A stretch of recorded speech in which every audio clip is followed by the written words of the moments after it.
কথা শোনার পরে না মেনে কোরআনের দাওয়াত দেওয়া বন্ধ করে নাই। আল্লাহ রসুলের পৃথিবীতে আগমন নেই, পৃথিবীতে রসুলের দরজাটা এখন বন্ধ হয়ে গেছে। আল উলামা ওয়ারাসাতুল আম্বিয়া, সেই নবীর ওরিসেরা যখন একই কথা বলে আল্লাহর আইন, সৎলোকের শাসন, আল্লাহ ছাড়া কারো কাছে মাথা নত করবা না, অন্যায় করবা না, রাহাজানি করবা না, ডাকাতি করবা না, খারাপ কাজ করবা না, এমনকি দিনের ভোট রাতেও নিবা না, এই কথা যখন আলেমরা বলে, ঠিক তখনই রসুলকে গ্রেপ্তার করেছে যারা, তাদের নাম ছিল আবু জাহেল, তাদের নাম ছিল ওদবা, তাদের নাম ছিল সাইবা। কিন্তু বাংলাদেশ সহ পৃথিবীর কোনো জায়গাতে আবু জাহেল নামের কোনো লোক পাওয়া যায় না, ওদবা নামের লোক পাওয়া যায় না, সাইবা নামের লোক পাওয়া যায় না। কিন্তু আল্লাহর নবীকে একই দাওয়াত দেওয়ার কারণে গ্রেপ্তার করেছিল যারা, বন্দি করে রেখেছিল যারা, তাদের উত্তরসূরি নাম নাই, কিন্তু কাম দিয়ে প্রমাণ করে আল্লাহর বান্দাদেরকে এদেশের জমিনে গ্রেপ্তার করে কোরআনের পাখি আল্লামা সাইদি রাহিমাহুল্লাহ সহ 13টা বছর তাকে জেলখানার ভিতরে বন্দী করে রেখেছিল ঠিক তাদেরই দলের লোকেরা। কথা বলেন ঠিক না ভাইয়েরা? আল্লাহ রসুল মাথা নত করে নাই।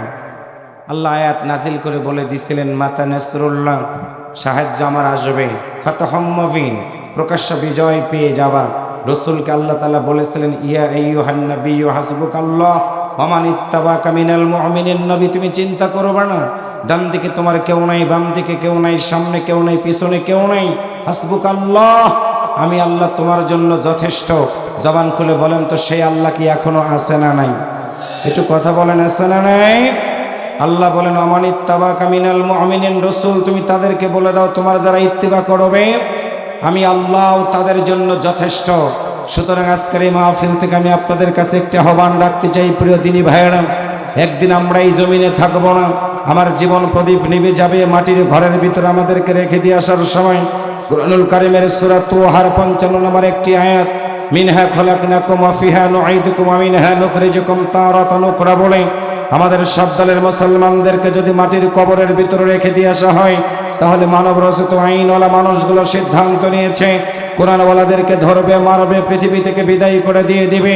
আর আমরা মুসলমানেরা যদি আজকের এই মাহফিল থেকে কাঁধে কাঁধ, হাতে হাত দিয়ে সিদ্ধান্ত নিয়ে বাড়িতে ফিরে যেতে পারি, একদিন আমরা মরে যাব, কবরের ভিতরে যাওয়ার পরে আল্লাহর জান্নাতে যদি আমরা যেতে চাই, তাহলে আমাদের একটাই সিদ্ধান্ত, মানব রচিত আইনগুলোকে পদদলিত করে আল্লাহর এই জমিনে যতদিন পর্যন্ত কোরআনের বিধান প্রতিষ্ঠিত না হবে, ততদিন পর্যন্ত মুসলমানদের আন্দোলন, মুসলমানদের সংগ্রাম বন্ধ হবে না।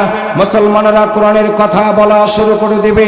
এই কোরআনের কথা বলতে গিয়ে যদি মুসলমানদের জেল হয় হবে, জুলুম হয় হবে, এমনকি ফাঁসির মঞ্চে যদি মুসলমানদেরকে যেতে হয়, মুসলমানেরা ফাঁসির মঞ্চে যাবে। কিন্তু আল্লাহ ছাড়া কারো কাছে মাথা নত করবে না, করবে না, করবে না। কারা কারা আল্লাহর কোরআন মানতে রাজি আছেন? দুহাত তুলে আমার আল্লাহকে দেখায় দেন।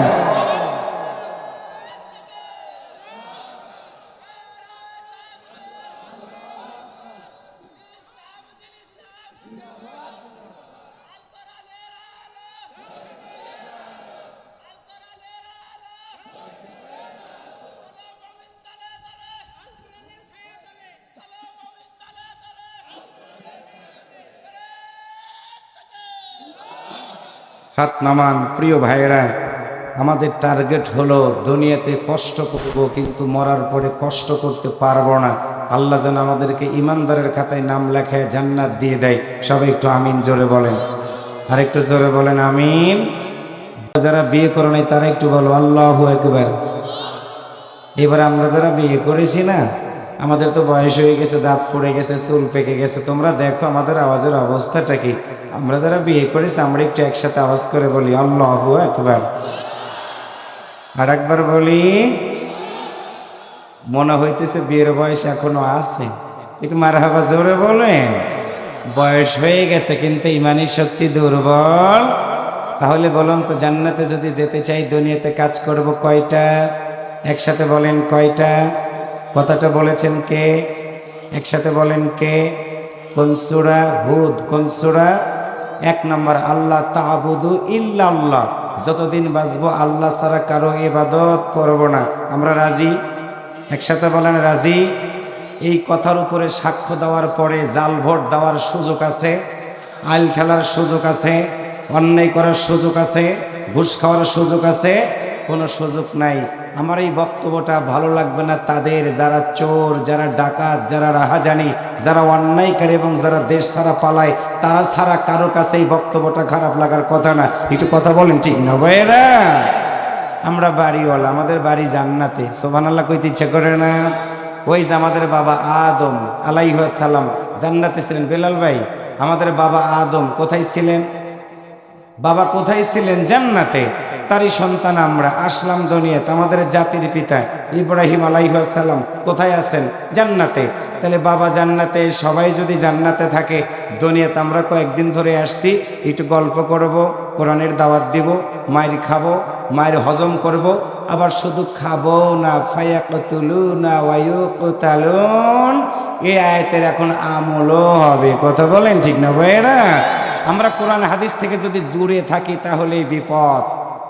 কোরআন হাদিসের উপর ইস্তেকামাত থাকতে হবে, তাহলে এই ময়দানে বিজয় আসবে। একটু ইনশাআল্লাহ জোরে বলেন। গোরস্থানের মাহফিল তো সোজা আজকে আপনাদের হওয়াই লাগবে। মানবেন কি মানবেন না সেটা আপনাদের ব্যাপার, কিন্তু আমাদের দায়িত্ব হলো বাল্যিক পৌঁছে দেব।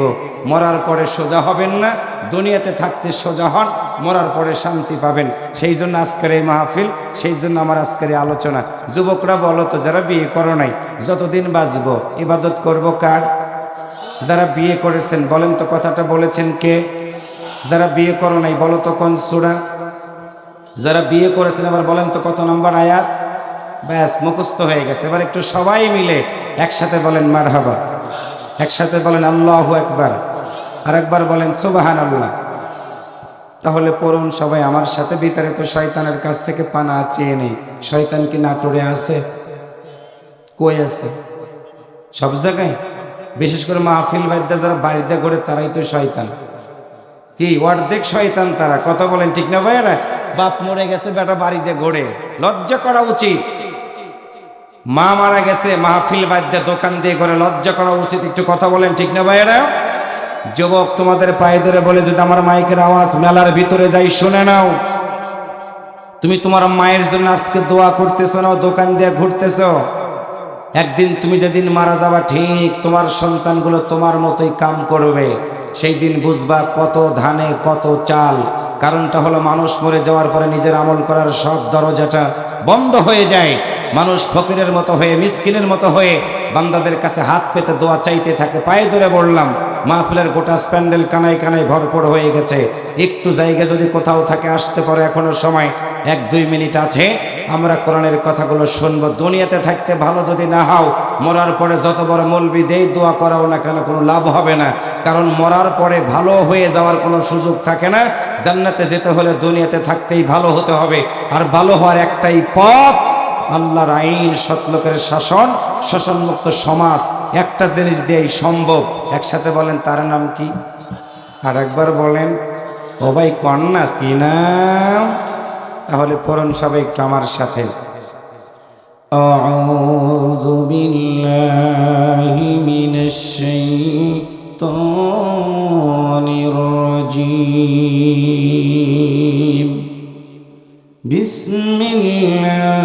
বিসমিল্লাহির রহমানির রহিম। আল্লা তা'বুদু ইল্লাল্লাহ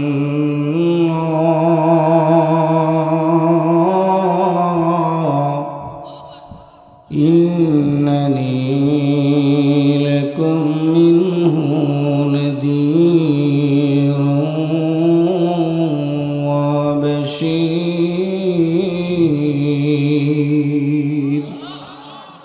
সম্মানিত নাটোরবাসী, বিশ্বনবী সাল্লাল্লাহু আলাইহি ওয়াসাল্লামের মক্কি জিন্দেগিতে সূরাটি নাজিল হয়। নাটোরের মুসলমানেরা বুঝবেন ভালো করে, বিশ্বনবী সাল্লাল্লাহু আলাইহি ওয়াসাল্লাম ১৫০০ বছর আগে পৃথিবীতে আগমন করলেন। যেই সময়টাকে বলা হতো আইয়ামে জাহেলিয়াতের যুগ, অন্ধকারের যুগ। ঐতিহাসিক গুণ 2টা কারণ ব্যাখ্যা করেছেন। অন্ধকারের 1 নম্বর হলো, কোনো মায়ের পেটের ভিতর থেকে যখন কন্যা সন্তান বের হতো, আরবের নেতারা মায়ের কাছ থেকে জোর করে কন্যা সন্তানগুলোকে জীবন্ত গলা টিপে হত্যা করে ফেলে দিয়ে দিত।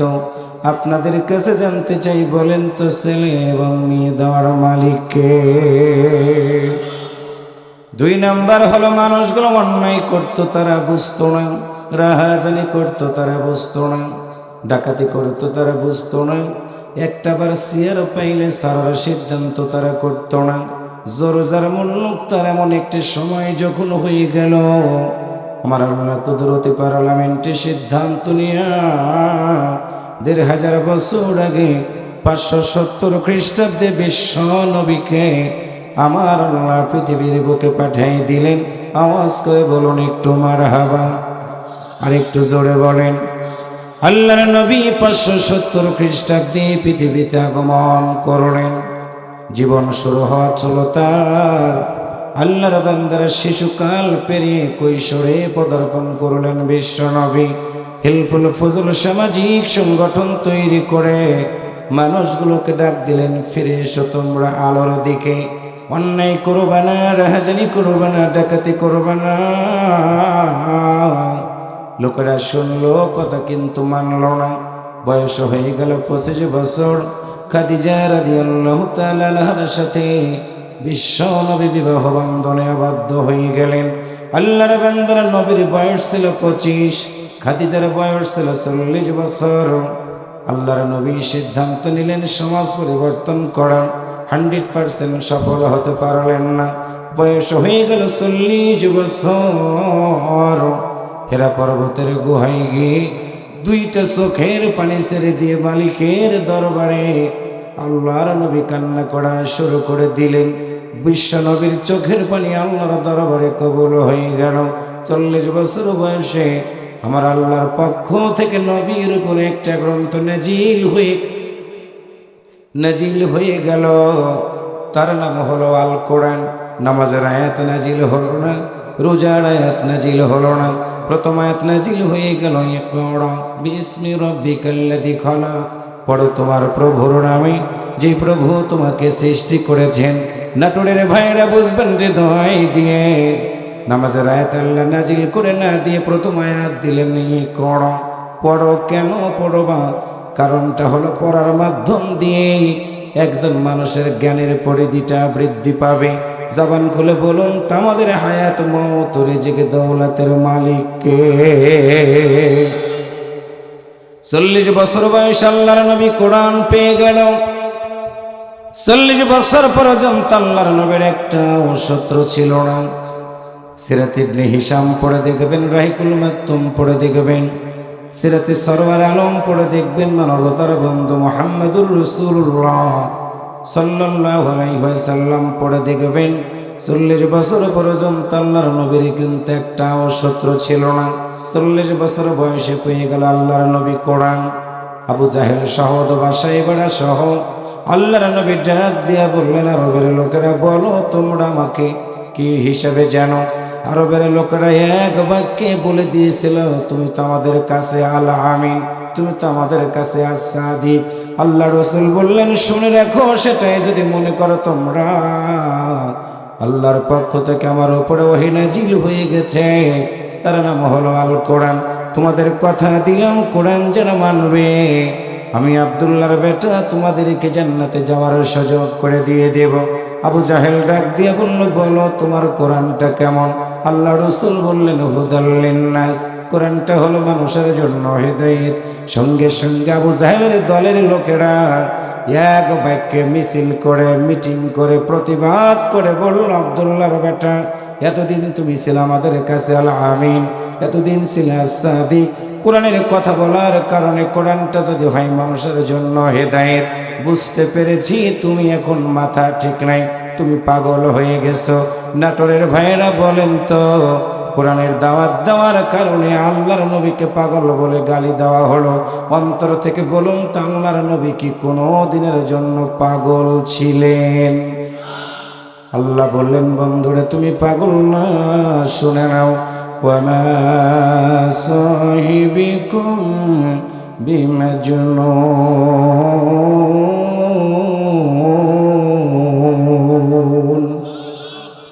আল্লাহ বলেন বন্ধুরে শুনে নাও, কোরআনের দাওয়াত দেওয়ার কারণে তোমারে পাগল বলে গালি দিয়ে দিল, তুমি মন খারাপ করবা না।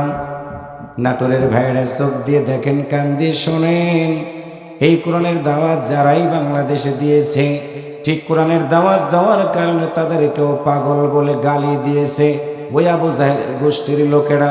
একটু কথা বলেন ঠিক কিনা? আল্লাহর নবী যেমন কোরআনের দাওয়াত দেওয়া বন্ধ করে নেই, আল্লাহর নবী বললেন শুনে রাখো, শুনে রাখো, আল্লাহর পক্ষ থেকে আমার উপরে সহিহ গ্রন্থ নাজিল হয়ে গেছে। লোকেরা বলল, কি গ্রন্থ? তুমি কি বলবে না? কি দাওয়াত দিবা? তুমি কি জানাইবে না?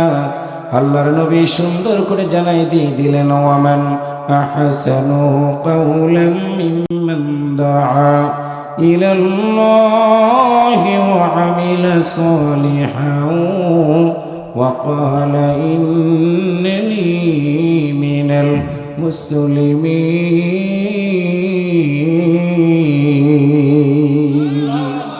আরেকটু আওয়াজ করে বলেন।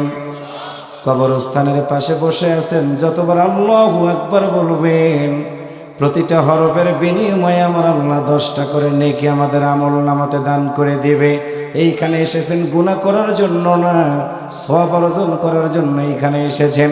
আরেকটু আওয়াজ করে বলুন আল্লাহু আকবার। আল্লাহ বলেন বন্ধুরা শুনে রেখো, তুমি তাদেরকে জানিয়ে দাও এই ব্যক্তির কথার চেয়ে কার কথা উত্তম হবে, সুন্দর হবে, ভালো হবে। যেই ব্যক্তি মানুষদেরকে আল্লাহর পথে আহ্বান করে, শুধু আল্লাহর পথে আহ্বানই করে না, এবং ঘোষণা করে বলে আমি একজন মুসলমান। এখানে আমার প্রশ্ন, আমার ভাইয়েরা, আপনাদের এই কবরস্থানের ভিতরে কোনো হিন্দুকে দাফন করা হয় না, খ্রিস্টানকে দাফন করা হয় না, কোনো অমুসলিমকে দাফন করা হয় না, মুসলমানদেরকে দাফন করা হয়।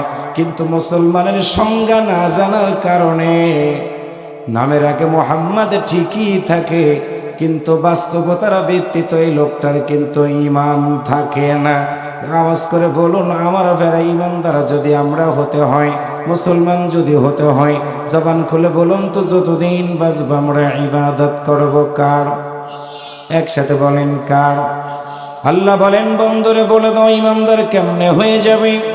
আল্লাহ বলেন ইয়া আইয়ুহাল্লাযীনা আমানুত্তাকুল্লাহা হাক্কা তুকাতিহি ওয়া লা তামুতুন্না ইল্লা ওয়া আনতুম মুসলিমুন।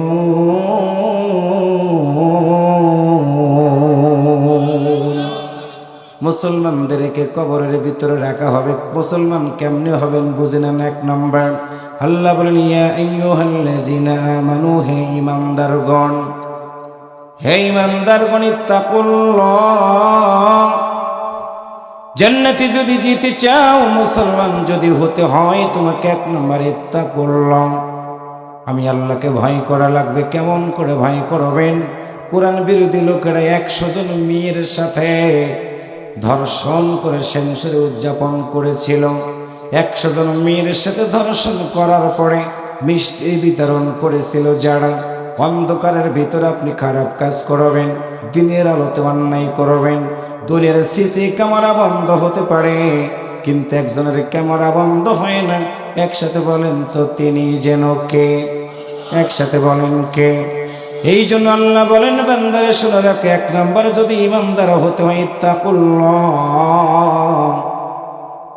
1 নম্বর তোমাকে শর্ত দিয়ে দিলাম, তোমার দিলের ভিতরে ভয় রাখবা আমি আল্লাহর। কারণ হলো কেউ যেটা দেখে না সেটা আমি দেখি। একজন মানুষ 300টা নির্বাচনে ভোট দিয়ে দিলাম, কবরের মানুষটারও ভোট তুমি দিয়ে দিলা ক্ষমতার জন্য। শুনে রাখো, তোমার আমলনামাতে আমি আল্লাহ সেইটা ভিডিও করে রেখে দিলাম। তার মানে হলো আমি আল্লাহর ভয় তোমার দিলের ভিতরে নাই। দুনিয়ার নেতাদের ভয়ের কারণে তুমি এই কাজটা করলা, তোমার জীবনের ভিতরে আমলগুলো বরবাদ হয়ে গেল। ইত্তাকুল্লাহ, আমি আল্লাহর ভয় তোমার ভিতরে যদি থাকে, মানুষের সামনে কোরআনের দাওয়াত দিয়ে দিবা, তোমাকে ধরবে, তোমাকে মারবে, তোমাকে দুঃখ দিবে, কষ্ট দিবে, তুমি তাদের কাছে মাথা নত করবা না। কারণ হলো ঈমানদার তো তারা যতদিন বাঁচবে একমাত্র ভয় করবে আমি আল্লাহকে। শুধু আল্লাহকে ভয় করবে না। আল্লাহ বলেন বান্দারে শুনে রাখো, আমি আল্লাহ তোমাদের জানাই দিলাম তোমরা ততক্ষণ পর্যন্ত মৃত্যুবরণ করো না যতক্ষণ পর্যন্ত পূর্ণ মুসলমান না হও। মুসলমান শব্দের অর্থ হলো আত্মসমর্পণ করা। চোরের আত্মসমর্পণ করে পুলিশের কাছে, আবার পুলিশেরা অনেক সময় আত্মসমর্পণ করে জনগণের কাছে মারের ভয়ে। একটু কথা বলেন ঠিক না ভাইয়েরা? এক সময় পুলিশদের জ্বালায় রাস্তায় চলা যায়নি, এখন আবার শুরু হয়ে গেছে। আল্লাহর কসম করে বলি রে ভাই, দুনিয়াতে যত দুনিয়ার মানুষের জন্য চামচাগিরি আবার যদি করা শুরু করে দেন, এদেশের জনগণ আবার পিঠের চামড়া তুলে ফেলে দিবে। কথা বলেন ঠিক কিনা? আল্লাহ বলেন বান্দার শুনে রাখে তাকুল্লাহ, আমি আল্লাহর ভয় তোমার দিলের ভিতরে যখনই থাকবে রে, আমি আল্লাহ ছাড়া কারো কাছে মাথা নত তুমি করবা না। তোমার উপরে বিপদ আসবে, মুসিবত আসবে, জেল হবে, জুলুম হবে, অন্যায় হবে, অত্যাচার হবে, টেনশন তুমি করবা না, করবা না। আমি আল্লাহ তোমার জন্য সুসংবাদটা দিয়ে দিলাম। ওয়ালানাবলুওয়ান্নাকুম বিশাইইম মিনাল খাউফি ওয়াল জু'i ওয়া নাকসিম মিনাল আমওয়ালি ওয়াল আনফুসি ওয়াত থামারাত ওয়া বাশশিরিস সাবিরিন।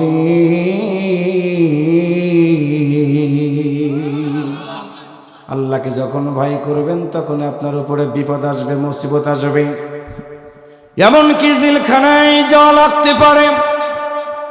আল্লাহর বান্দার আজকে একটা দৃশ্য দেখলাম, বাংলাদেশের অন্তর্বর্তীকালীন সরকারের যিনি প্রধান ডক্টর ইউনূসকে সাথে নিয়ে আমাদের প্রিয় ভাই, আমার প্রিয় ভাইরা আরমানকে যখন নিয়ে যাওয়া হলো সে আয়না ঘরের দিকে, যুবক মানুষ ইংরেজিতে কথা বলে বারবার, সেই যুবকটাকে যখন আয়না ঘরের দিকে নিয়ে যাওয়া হলো প্রধান উপদেষ্টাকে সাথে করে, উপদেষ্টা নাহিদ সহ আমরা দেখলাম ছোট্ট মানুষটা আমার ভাইরা জেলখানায় ঢুকে গেল, বৃদ্ধ হয়ে গেল আয়না ঘরের ভিতর থেকে বের হয়ে।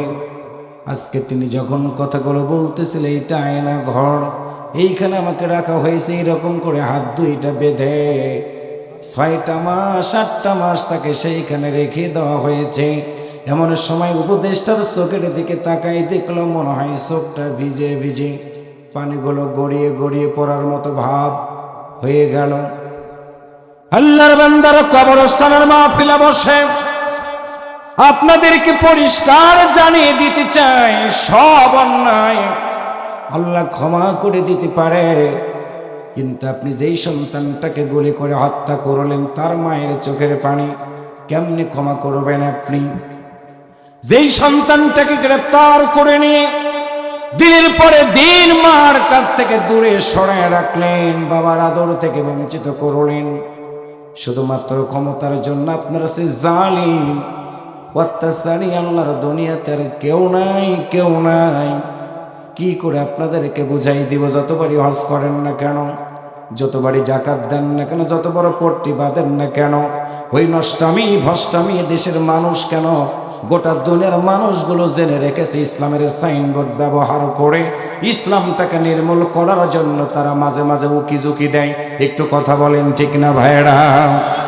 বদরের যুদ্ধে আমার আল্লাহ 313 জন মুসলমানদেরকে বিজয় দিয়েছিলেন। যখন শুনে নেন, আমরা তো ভাবি কোরআনের মানুষগুলোর দলের লোকের সংখ্যা কম। না রে ভাই, না না, তুলা কিন্তু দেখতে অনেক বেশি দেখা যায়। অনেকগুলো তুলা এক জায়গায় করা যায়।